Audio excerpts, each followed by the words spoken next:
এই যে গাছের কর্মকাণ্ড শুরু করেছি। আমি এইভাবে অল্প অল্প করেই করি, যেহেতু আমি অত বেশি একসাথে রিপোর্ট করতে পারি না। তো আমার এই গামলার মধ্যে আমার বাচ্চার গোসলের গামলা ছিল, এটার মধ্যে আমি মাটি টাটি মিক্স করি। এখানে আপনারা দেখতে পাচ্ছেন সাদা বালি, হ্যাঁ, এই নিচে হচ্ছে মাটি। আমার মাটিগুলো ঝুরঝুরা মাটি ছিল, একদম ঝুরঝুরা, এঁটেল মাটি ছিল না। তারপরও আমি সবসময় যে নিয়মে করি সেভাবে আমি এখানে করেছি। আমি কি দেখাবো আপনাদেরকে, এই যে আমি এইটা দিয়ে, এই ছোট রসমালাইয়ের বাটিটা দিয়ে আমি মেপে মেপেই দেই। সমান পরিমাণ মাটি, সমান পরিমাণ বালি, সাদা বালি কিন্তু আসলে সাধারণত ওই লাল বালিটা ইউজ করতে হয়।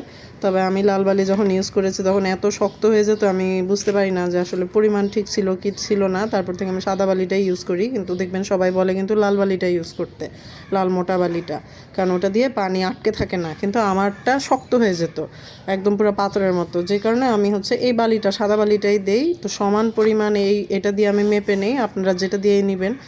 এইটা হচ্ছে সবচেয়ে ইজি পদ্ধতি এবং সবচেয়ে কম খরচের পদ্ধতি। আসলে গাছের জন্য কিন্তু যত খরচ করবেন তত ভালো, কিন্তু যেহেতু আমি অত খরচও করতে পারি না, আমার সবচেয়ে কম খরচে সবচেয়ে ইজি পদ্ধতি হলো আমি সমান পরিমাণে সাদা বালি, সমান পরিমাণ মাটি এবং সমান পরিমাণ ভার্মি কম্পোস্ট আমি মিক্স করে লাগাই। এখানে ভার্মি কম্পোস্ট আমি আগে নিয়েছিলাম, তারপর মাটি নিয়েছি, তারপর বালি।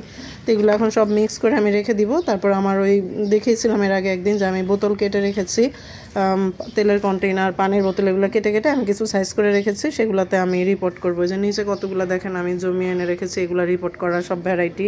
উপরে আরও আছে, এগুলো করা শেষ হলে তারপরে আমি আবার নতুন করে রিপোর্ট করার জন্য আবার নামিয়ে আনবো। তারপরে এখানে আছে অনেকগুলো, এগুলো 1টা 2টা 3টা 4টা করে, এগুলো বেশি নাই, যে কারণে এগুলাই আমি ওই বোতল টোতলগুলোতে লাগাবো। এই যে এখানেও আরও আছে অনেকগুলা, এগুলো সব 1টা 2টা করে, বাড়ে নাই বেশি। বা এগুলো আমি গত বছর তুলে রেখেছিলাম, আমি নভেম্বরে কি অক্টোবরে তুলে রেখেছিলাম, এই জন্য এগুলো আর রিপোর্টও করি নাই, লাগাইতেও পারি নাই, যে কারণে এগুলো দেখেন আর বাড়ার কোনো সম্ভাবনাই নাই।